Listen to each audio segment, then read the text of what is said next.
नमस्कार दोस्तों, ocean network में आपका स्वागत।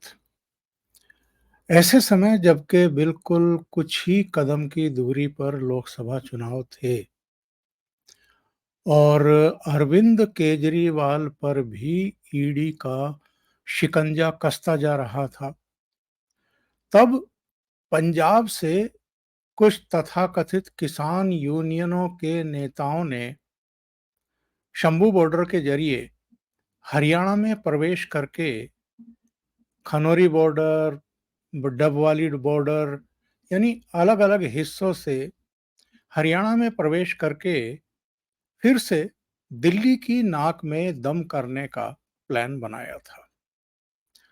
और बाद में ये भंडाफोड़ भी हो गया कि एक्चुअल में इस प्लान के पीछे था कौन?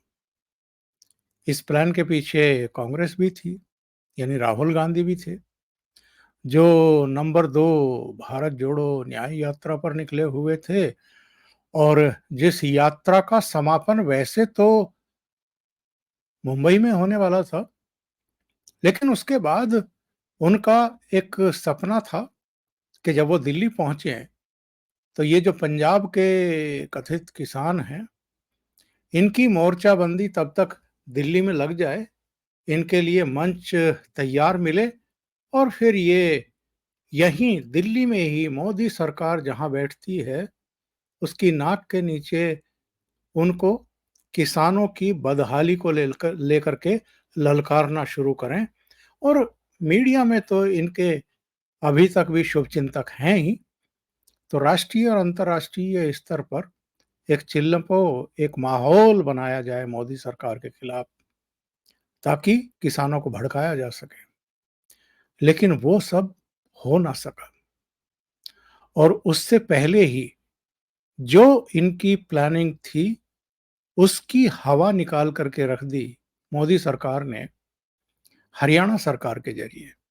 शंभू बॉर्डर हो, खनौरी बॉर्डर हो, डबवाली बॉर्डर हो या दूसरी जगहों से जहाँ-जहाँ से इन्होंने हरियाणा में प्रवेश करके दिल्ली की तरफ कूच करने का फैसला किया, इन सबको वहीं रोक दिया गया। आपको वो वीडियो तो याद होगा ही। उस वीडियो से इन तथाकथित किसानों के दिल्ली कूच के असली मकसद का पता चला था एक्चुअल में। किस झोंक में जगजीत सिंह डल्लेवाल ने वो बात कही और वो मीडिया में कैप्चर हो गई और सोशल मीडिया पर वायरल हो गई, जिससे पता लगा कि एक्चुअल में इनका असली मकसद मोदी के ग्राफ को नीचे लाना था। 47 दिन हो गए हैं अब, मीडिया में भी ये आने बंद हो चुके हैं और जो इनको लेकर के आए थे, दिल्ली के लिए लाने का सपना देख रहे थे, ऐसा लगता है कि उन्होंने भी अब हाथ झटक दिए हैं और जो एक प्रायोजित किया जाता है, वित्त पोषित किया जाता है, अब उससे भी हाथ खींच लिए गए हैं। और कांग्रेस तो पिछले कुछ दिनों से रोना ही रो रही है कि हमारे बैंक खाते फ्रीज कर दिए गए, सीज कर दिए गए, हमारे पास तो अब चुनाव लड़ने के लायक भी पैसा नहीं है और मोदी सरकार ने इनकम टैक्स डिपार्टमेंट को हमारे पीछे लगा दिया। अभी राहुल गांधी ने खुली धमकी भी दे डाली कि जब कभी भी मोदी सरकार हटेगी और हमारी सरकार आएगी, तो हम छोड़ेंगे नहीं। पता नहीं किसका क्या कर लेंगे या क्या उखाड़ लेंगे, शायद इनको कुछ पता भी नहीं है कि सिस्टम काम कैसे करता है। अतीत में भी इन्होंने कुछ लोगों के और कुछ दूसरे इदारों के, संस्थाओं के परकच्छे उड़ाने की कोशिश की, उनके खिलाफ इन्होंने जो-जो कारनामे किए, उसका अंजाम तो कांग्रेस आज तक भुगत रही है। और विपक्ष में रहते हुए भी ये तेवर, ये घमंड, ये अहंकार, इस तरह के बोल ना जनता कभी पसंद करती है और ना ही व्यवस्था में बैठे हुए लोग पसंद करते हैं। लेकिन डल्लेवाल का ज़रा वो वीडियो सुन लेते हैं और उसके बाद एक दूसरा वीडियो मैं आपको दिखाता हूँ और सुनवाता हूँ, जिससे आपको पता चलेगा कि एक्चुअल में ये जो शंभू बॉर्डर, ये जो खनौरी बॉर्डर, ये जो डबवाली बॉर्डर पर बैठे हुए खोरू कर रहे थे दिल्ली आने के लिए, अब उनका फ्रस्ट्रेशन सातवें आसमान पर है और उन्होंने अब भगवंत मान सरकार के खिलाफ ही मोर्चा खोल दिया है। जब मुसीबतें आती हैं ना, चारों तरफ से आती हैं। अरविंद केजरीवाल तिहाड़ के दरवाजे पर खड़े हैं, अभी तो ईडी की कस्टडी में हैं।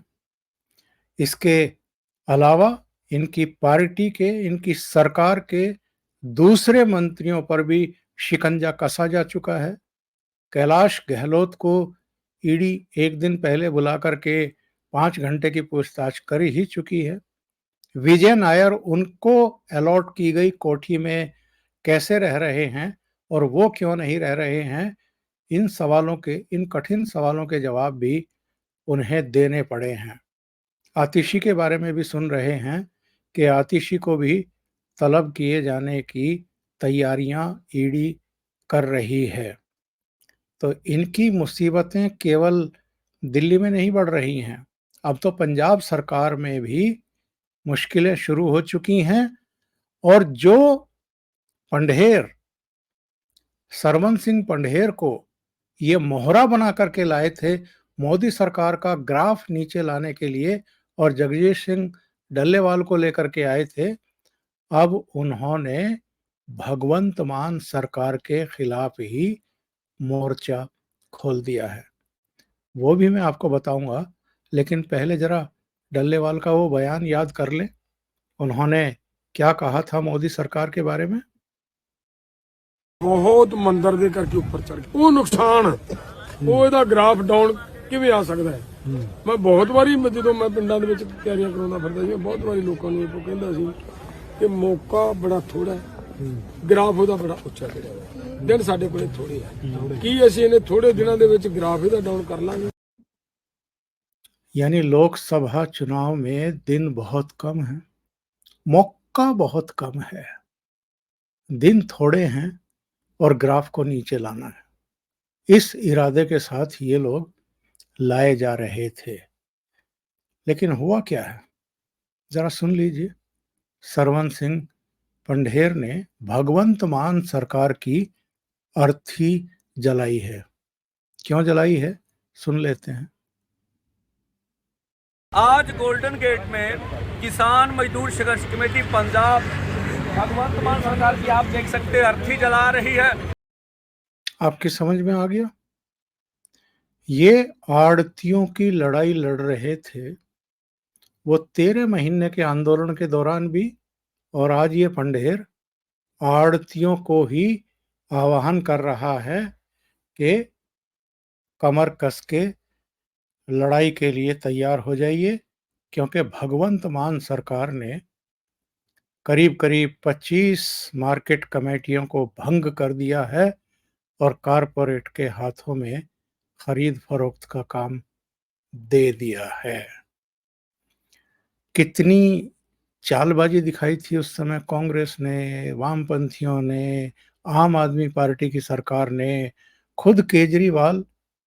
ये जो 13 महीने का आंदोलन जब शुरू हो रहा था तो उनके पास, उनके बीच पहुंच गए थे हाथ जोड़ करके, जी मैं तो आपकी दिन रात सेवा करने के लिए तैयार हूं।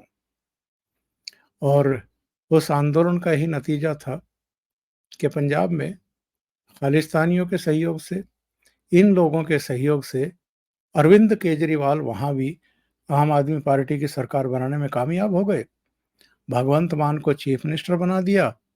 लेकिन उसके बाद जो कारनामे सामने आने शुरू हुए हैं, जो इन्होंने वहां किया है, अरविंद केजरीवाल को देश के किसी भी हिस्से में जाना होता था तो पंजाब सरकार के स्टेट प्लेन को उन्होंने टैक्सी की तरह इस्तेमाल किया और अपने साथ पंजाब के मुख्यमंत्री को भी बैठा लेते थे, ताकि कोई ये ऑब्जेक्शन ना करे कि दिल्ली का मुख्यमंत्री पंजाब के सरकारी विमान का उपयोग दुरुपयोग कैसे कर रहा है।